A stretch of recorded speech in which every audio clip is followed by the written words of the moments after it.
kenapa jumlah jemaat gereja menjadi meningkat. Yang kedua, apa yang selama ini mendorongku untuk setiap minggu pergi ke gereja.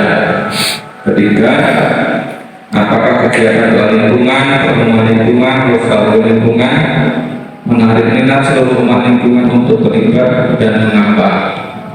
Yang keempat, bagaimanakah kita dapat membuat setiap usaha rohani baik yang ada di gereja maupun di lingkungan menjadi menarik dan dirindukan bagi anak-anak, remaja, orang muda hingga lanjut usia.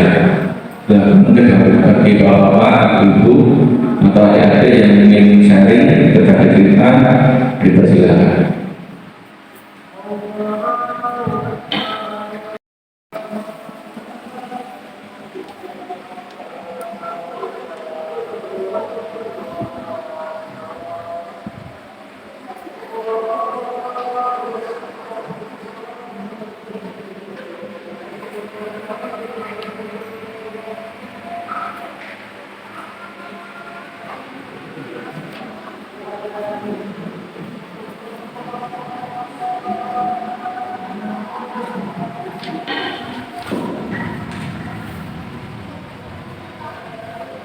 Mungkin ada yang mau sharing atau berbagi cerita.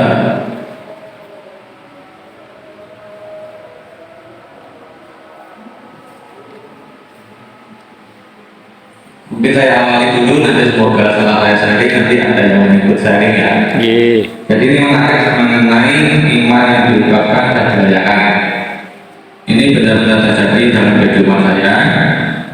Jadi tanggal 3 Mei 2019, setelah berpanjang 6 tahun sejak menikah, biasanya istri saya seperti biasanya melakukan tes.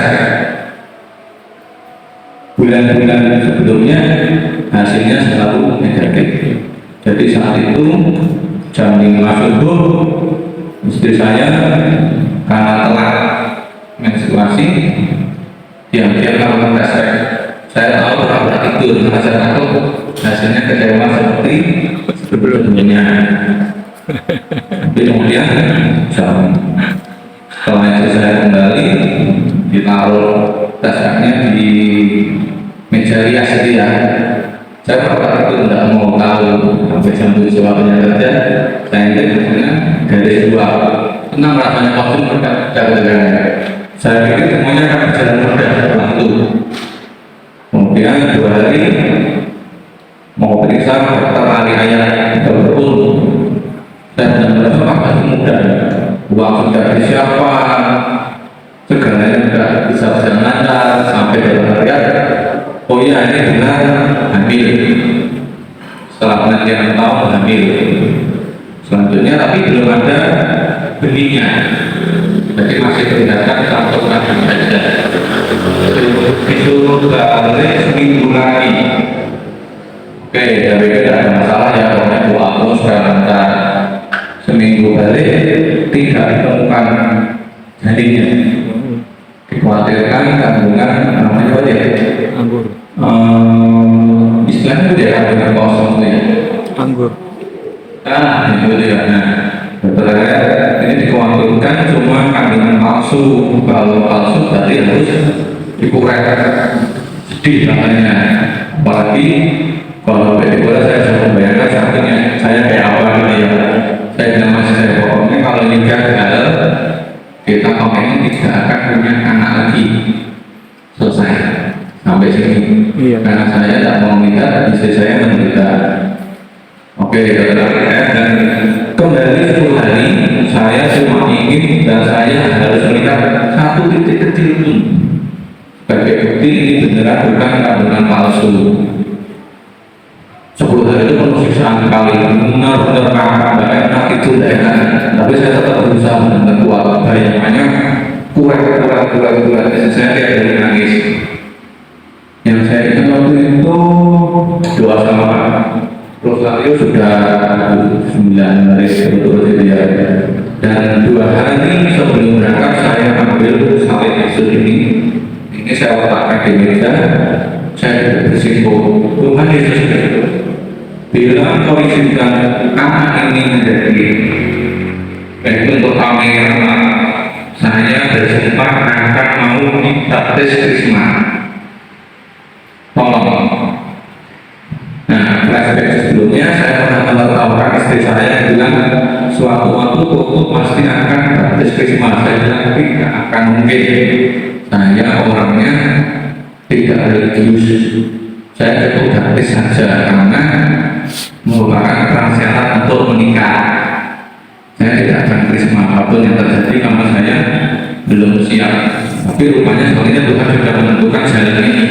Jadi saya bilang kalau ini memang anak ini Tuhan berikan, saya sumpah akan mau dibaptis Krisma.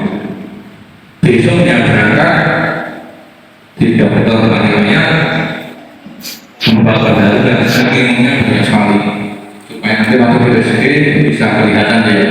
RSG benar-benar kayak kecil, saya angkat betul. Oh berarti ini jalan juta iman dari benar-benar ya.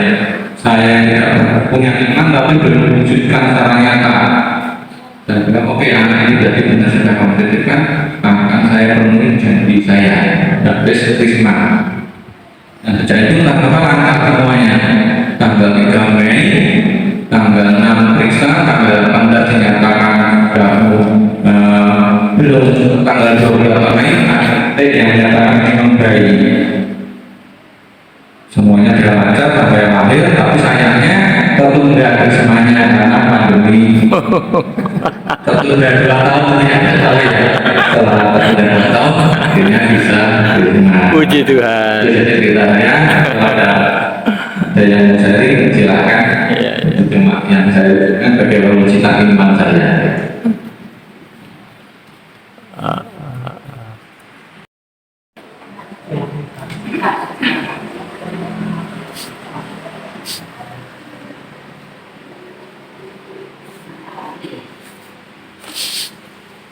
Waktu yang diberikan kepada saya, kalau saya ini mau sharing itu pada saat saya masih berdomisili di Semarang, saya mempunyai boleh dikatakan menjadi saudara. Tapi sebelum menjadi saudara itu, karena saya itu berjualan kacamata, lalu di bawah kios saya ada simbah-simbah yang berjualan pakaian pakas pakai. Kalau di Semarang itu dinamakan ya jual apa itu yang namanya ya baju-baju Ombeng gas. Nah, karena suami saya itu yang sering ada di kios kacamata, saya sering ada di rumah. Nah, suami saya seringkali kalau enggak itu kok membawa jamu, kadang mangga, kadang ada snack. Lalu saya bertanya, kami ini jualan sudah laku banyak, apa kok beli macam-macam? Saya seperti itu. Suami saya selalu bilang, orang itu dikasih si baik kok enggak mana, yang enggak sama namanya Mbak Prato. Saya tidak tahu biayanya yang mana yang namanya Mbak Prato. Saya hanya tahu namanya saja dengan. Nah, suatu saat karena anak saya sudah tidur siang, pikir saya mau dan suami saya jualan, suami saya biar bisa pulang makan siang.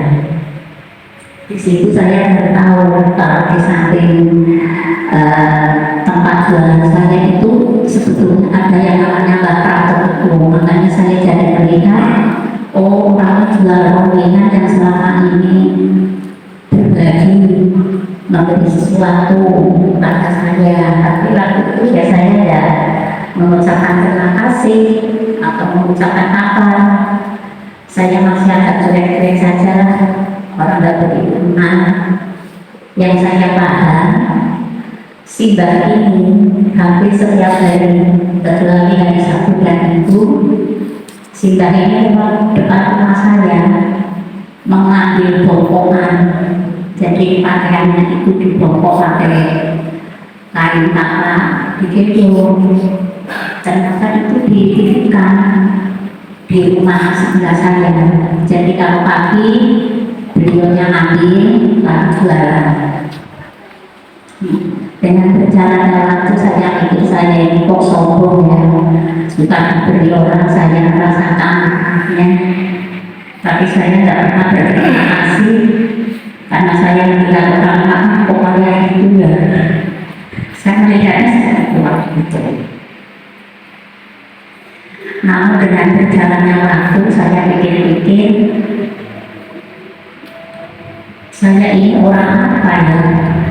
Saya kalau diberi, saya nikmati merasa enak, tapi tidak pernah mensyukuri. Ya itu tidak pernah mensyukuri, maksudnya kalau orang itu langsung. Nah, terima kasih kemarin Bapak bagaimana itu. Saat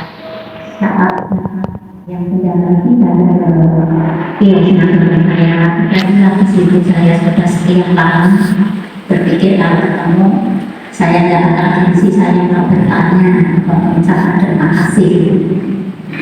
Itu tapi itu saya sehingga yang namanya Mbak Ratu ya Mbak lalu saya terima kasih ya Mbak, selama ini diberi semen, diberi buah, diberi macam-macamnya, tidak apa-apa, berbagi ibu, jangan berbagi berkah. Oke deh Mbak, ya apa-apa itu dia harus dibagi. Saya pamit, gunakan sendiri juga nanti mendengarkan pesan. Nah, dari sini saya melihat orang yang seperti itu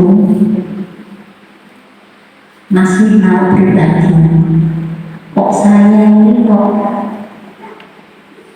belum punya pikiran seperti itu ya, pada waktu itu, apalagi berbagi sama orang yang di situ lah. Ya agak sedikit hati memang waktu itu karena dia hanya jualan rempah di situ, misalnya punya kiosok, misalnya nggak mau baik-baik nanti biar dia nggak lulus ke kiosnya. Waktu itu saya pikirannya seperti itu. Namun dengan kebaikan si Mbak ini yang tidak pernah lupa kayaknya menyapa saya, memberi sesuatu pada saya, mungkin masak yang tidak banyak, diberikan ke saya. Saya masak berobat begini, yang namanya orang besar, tapi enak saya diberi enak. Nah, dari perbuatan beliau itu, dari kata-katanya beliau itu yang selalu rendah hati, sekarang saya merasakan karakter aku itu ada kerendahan hati yang luar biasa, apa yang dibagikan itu yang menjadikan saya waktu itu. Saya tidak tahu kalau orang Katolik atau bukan apa, saya tidak tahu.